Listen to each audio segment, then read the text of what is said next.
very first issues that needs to be addressed when discussing Bible prophecy is the character and nature of the one we call Lord, and the way that he expresses himself to human beings that he loves in a room as he walks here on earth, declaring his godness and his ability to not only know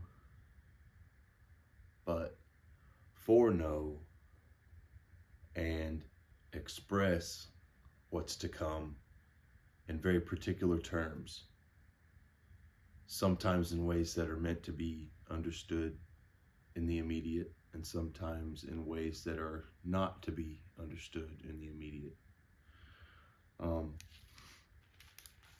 One of the primary attributes of God is his outsideness of time as we know it. If you were to take Methuselah and David and let's say Micah, and then one of the early apostles, and then let's stretch it out to Napoleon, and then let's say one of the presidents of the United States. In all of those periods of time, there's a whole entire earth with all of its surroundings, everything that happens politically, everything that happens on small scale and worldwide, all through all of this.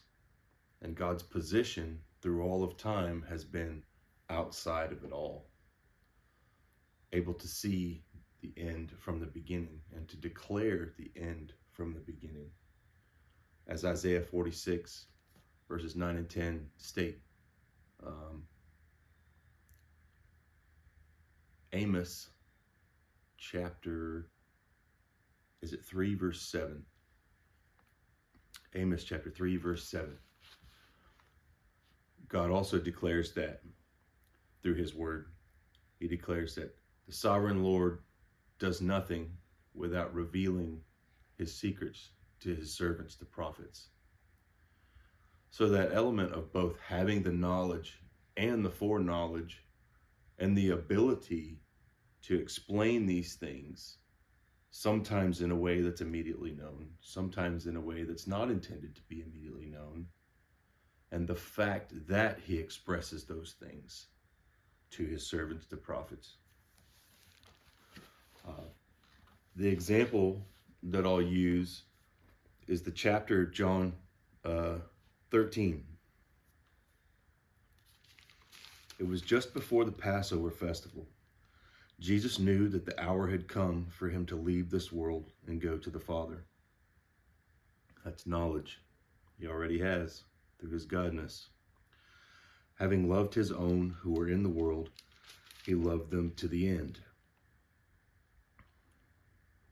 The evening meal was in progress, and the devil had already prompted Judas, the son of Simon Iscariot, to betray Jesus. Jesus knew that the Father had put all things under his power, and that he had come from God and was returning to God. Once again, the knowledge. So he got up from the meal, took off his outer clothing, and wrapped a towel around his waist. After that, he poured water into a basin, began to wash the disciples' feet, drying them with the towel that was wrapped around him. He came to Simon Peter, who said to him, "Lord, are you going to wash my feet?" Jesus replied, "You do not realize now what I am doing, but later you will understand." This is a prophecy. "No," said Peter, "you shall never wash my feet." Jesus answered, "Another prophecy. Unless I wash you, you have no part with me." This is a prophecy of how it's going to work in the future, of people having access to the Father, having access to intimate relationship with Christ. He has to be allowed to wash you. "Then, Lord," Simon Peter replied, not just my feet, but my hands and my head as well." Jesus answered, "Those who have had a bath need only to wash their feet, while their whole body's clean." That's just simple, physical, took a bath. You don't need me to wash your whole self. That's silly. And here's the prophecy. "And you are clean, though not every one of you." For he knew who was going to betray him, and that was why he said not every one was clean. When he'd finished washing their feet, he put on his clothes and returned to his place. "Do you understand what I've done for you?" he asked them. "You call me?" That's possibly a very deep dive into what I've done for you, referring to his whole entire crucifixion and resurrection, but that's just interjection by me. And that's only a simple possibility, that's all. "Do you understand what I've done for you?" he asked them. "You call me teacher and Lord, and rightly so, for that is what I am.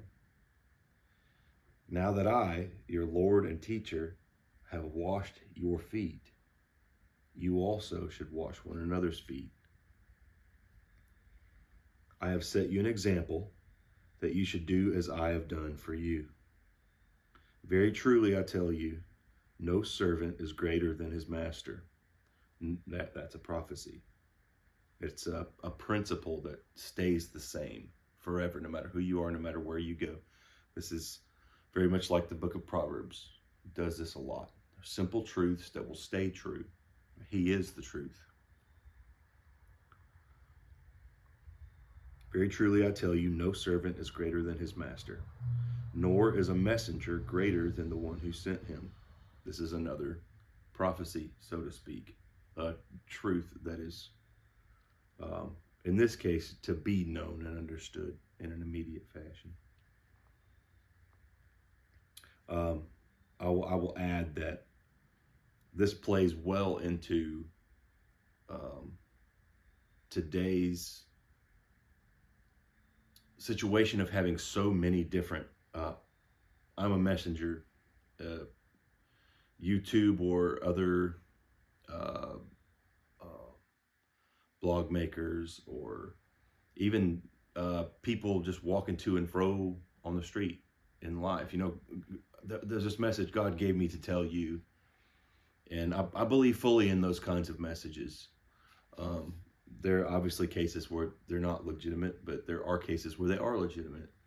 And this is something that's to be taken very seriously. If you are to be sent to give someone a message, "Hey, God told me to tell you this," you have to take no pride in yourself in that moment, because you are not greater than the one who sent you. He goes on, "Now that you know these things, you will be blessed if you do them." There's a prophecy. If you obey my words, this will be the result. He's telling the future in their lives. "I'm not referring to all of you. I know those who I have chosen, but this is to fulfill this passage of Scripture. He who shared my bread has turned against me." What he's fixing to do here in a second is pass a piece of bread to Judas Iscariot. So right now he's referencing an Old Testament scripture that was telling the future that he is now causing to pass, to fulfill in their midst. Hey, this is going to happen here in a couple of minutes. This Old Testament prophecy is soon to be fulfilled in your midst. You're about to watch it happen, and I'm telling you this ahead of time. This is to fulfill the passage of Scripture. He who shared my bread has turned against me. I'm telling you now before it happens, so that when it does happen, you will believe that I am who I am, or that I am he. Very truly I tell you, whoever accepts anyone I send accepts me. He's going into that, what Christianity and is about to be, and how it's fixing to work here soon. Whoever accepts anyone I send accepts me, and whoever accepts me accepts the one who sent me. After he had said this, Jesus was troubled in spirit and testified, "Very truly I tell you, one of you is going to betray me." Another prophecy. His disciples stared at one another, at a loss to know which one of them he meant. This is the way that we act in our current culture. We hear of these prophecies of what's to come, still yet future, in Daniel, Revelation, Isaiah, Ezekiel, and we turn to our brother, everybody going, "Oh, what's this? What's that? He said this, she said that. What does all this mean? What does all this mean?" It's the same reaction they're having to him with this prophecy here. One of them, the disciple whom Jesus loved, assumedly John, the author of this book, was reclining next to him. Simon Peter motioned to this disciple and said, ask him which one he means. Leaning back against Jesus, he asked him, "Lord, who is it?" Jesus answered, "It is the one to whom I will give this piece of bread when I've dipped it in the dish." Then, dipping the piece of bread, he gave it to Judas, the son of Simon Iscariot. Okay. What you have to notice about the details of this is, very simply, he said, this is what to look out for. When you see the piece of bread that I dip in the dish and I hand to somebody, that will be the sign. And then Jesus himself does exactly the thing, exactly the way he said, this is what to look out for. And then when he makes it happen, and then John sees it, that's the clarification. It seems redundant or alarmingly simple at first, until you come to look at all of prophecy, the way that God has spoken to his people in the Old Testament through the prophets, and even just to those who serve him on a one-on-one basis. He'll give very specific details. Look, it's going to go like this. And then he goes ahead and does those things himself, so that the one he told will see those things happening just the way he said they would. And then all in all comes to fruition of the individual in the relationship with God having more trust for God from that confirmation of things going just the way he said they would. So it's not just silliness of, like the joke of, I don't know, there's been videos made out there where we'll say the little thing and then the thing will happen exactly that way, and it'll keep on going and turn into a joke. This is meant to get the attention here. Then dipping the piece of bread, he gave it to Judas, the son of Simon Iscariot. As soon as Judas took the bread, Satan entered into him. So Jesus told him, "What you're about to do quickly." This is another speech that's indication of the vast knowledge that Jesus has about what is all taking place. This phrase that he tells him is evident of the wellspring of information about what's coming to pass. It's no surprise to me. Judas is no surprise to me. But go ahead. This is part of the thing here. But no one at the meal understood why Jesus said this to him. Other translations said a few of the disciples or some of the disciples did not understand why he said this to him. Obviously, the one who was just leaning on him saying, who's it going to be? It's going to betray you. Obviously, he was aware. So,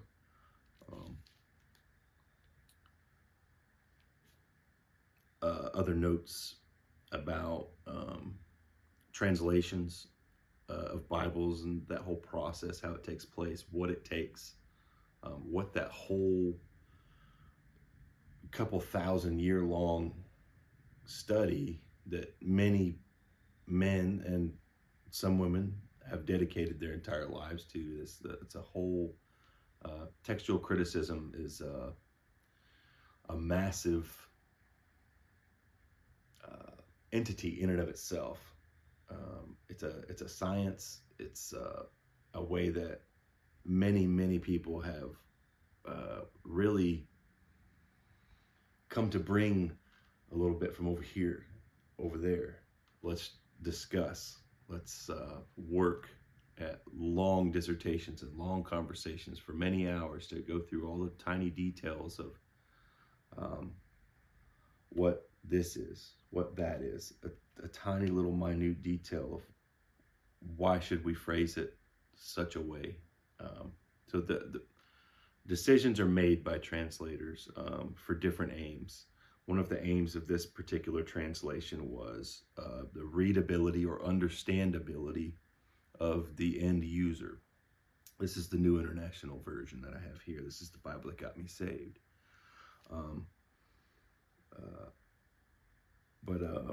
We'll go into all that at more length later. The primary purpose of this lesson here is the character of God and how frequently prophecy comes out of his mouth. It's threaded into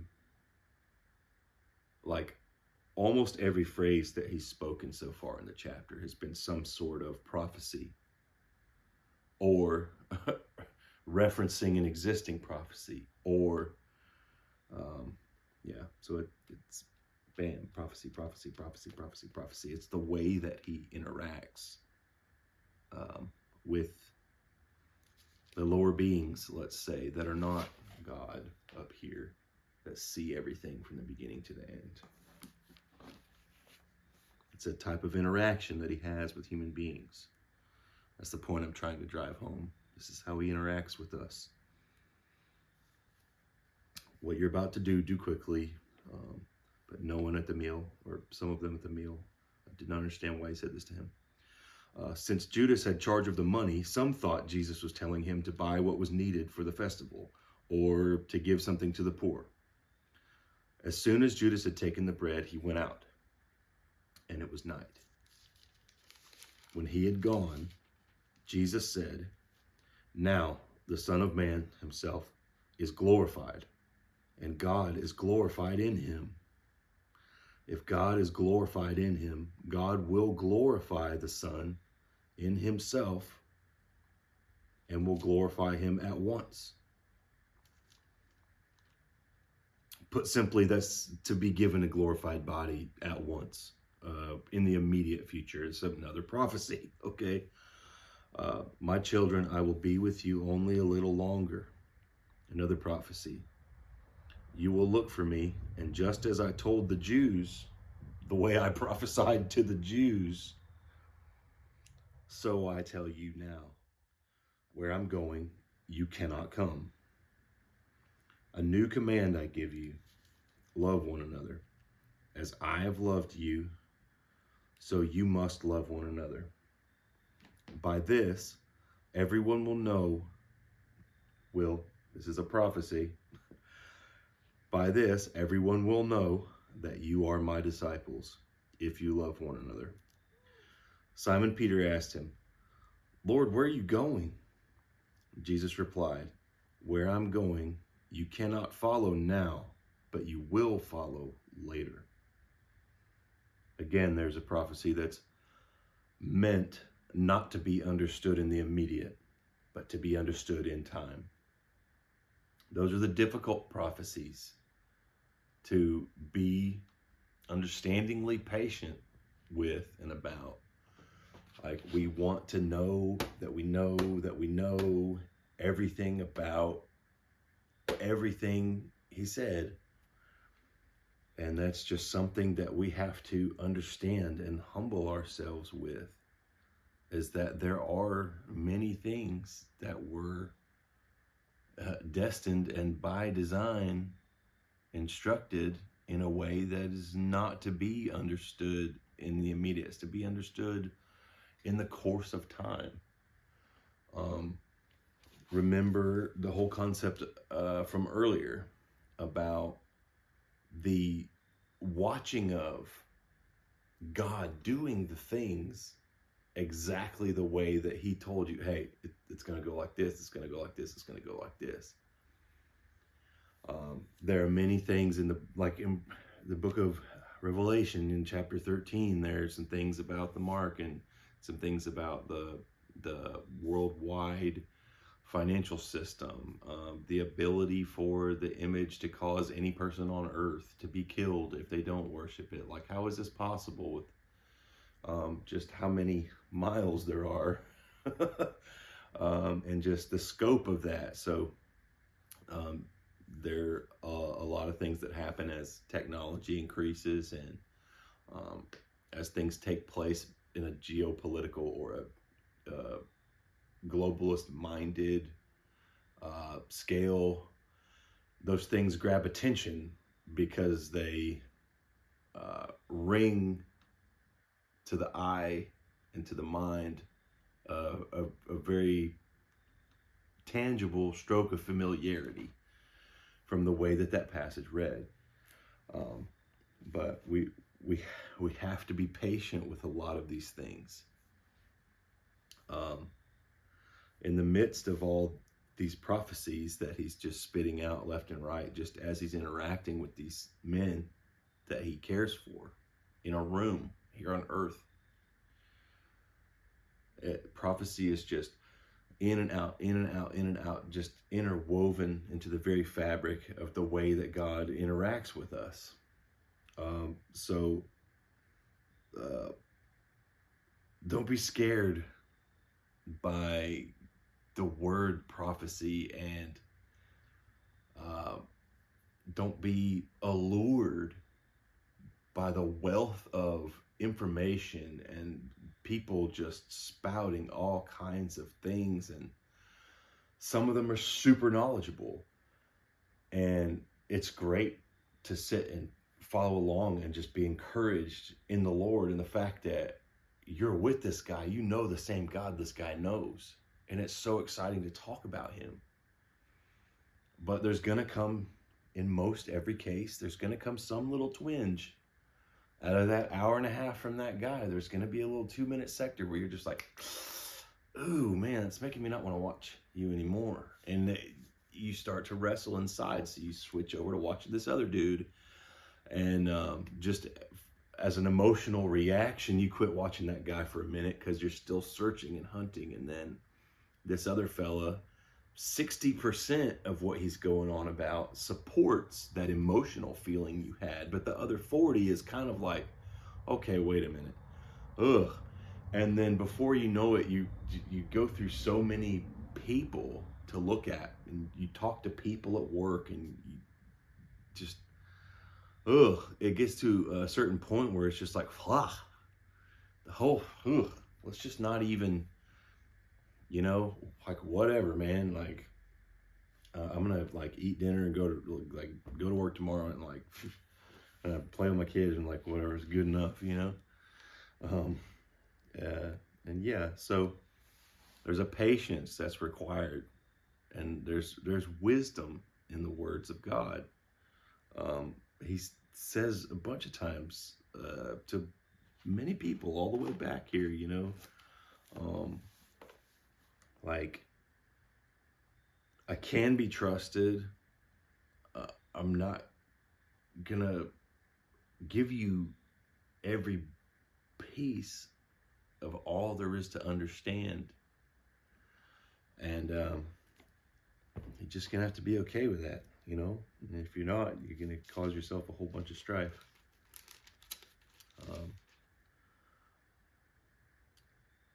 So after he tells them, where I'm going, you cannot follow now, but you will follow later. Peter asked, Lord, why can't I follow you now? I'll lay down my life for you. Then Jesus answered, will you really lay down your life for me? Very truly, I tell you, before the rooster crows, you will disown me 3 times. It's a prophecy. This is just a single chapter of Jesus's interactions, the Word, the light, the life, the truth himself, the very creator of all things, as he walks around in a body, the very embodiment of God himself, all of that foreknowledge, declaring the end from the beginning, all of this drips of information given to his servants, the prophets, for various different reasons throughout history. All of this, what's to come, and his actual rightful rulership and kingship, the kingdom at the end of Daniel chapter 2, when you have the statue going through the world kingdoms, like look at all this world history in this statue. Boom, there's going to be, boom, this world power, then this world power, then this world power. And guess what? At the end, during the time of that last world power, that's worse and bigger and like more incredible and crazy and terrible than any of the other world powers beforehand, there's going to come a stone not made with hands, as Christ himself, flying down at the feet of that statue, which represent that last kingdom, the toes, 10 toes. The whole entire statue just crumbling. All these world powers, all these systems, all this just crumbling, wiped out, gone. And what's built in its place is this mountain, the mountain of God, the kingdom of Christ himself, established here on the earth. And that's an incredible picture, and a very simple way to sum up Bible prophecy, whatever segment you're in. The end result is the world's going to have its big crazy decisions, and a lot of those decisions are going to turn into big crazy things, and they're going to exist, and they're going to be established, and bad things are going to take over time and time again. But the end result is this, is that Christ, his kingdom, actual love,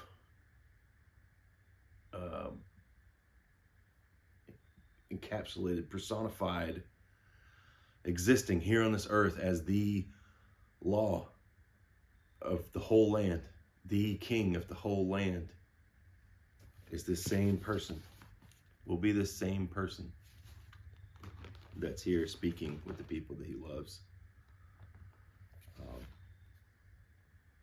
Yeah. Thank you for joining me.